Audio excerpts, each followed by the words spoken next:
তো হাসান আর হোসাইন খুব দৌড় দিয়ে আসতো যে নানার কাছে গিয়ে আগে সালাম দিব। হাসান হোসাইন সালাম দেওয়ার আগেই নানা আগে সালাম দিয়ে ফেলতেন। সুবহানাল্লাহ পড়বেন না আপনারা সবাই? এক সালাম দিতেন।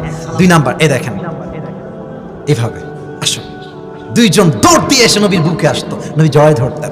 3 নাম্বার, নবীজি বলতেন সাইডে যাও। আরে নবীজি নিজে করতেন, আরে আমি না, আল্লাহ রাসূল। 2টা হাত সামনে দিতেন, সামনে ঘোড়া হতেন আর বলতেন যে হাসান হোসাইন কি খবর, ঘোড়া কি পছন্দ হয়েছে? ঘোড়া পছন্দ হয়েছে? বলছে না না, হ্যাঁ হয়েছে, উঠবা নাকি? উঠে পড়ো। সুবহানাল্লাহ পড়বেন না?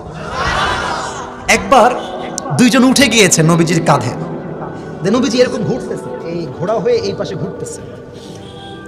হঠাৎ করে এক সাহাবী আসছে, তার নাম হচ্ছে জাবের রাদিয়াল্লাহু তাআলা আনহু। এসে দেখছে নবীজি ঘোড়া হয়ে আছেন,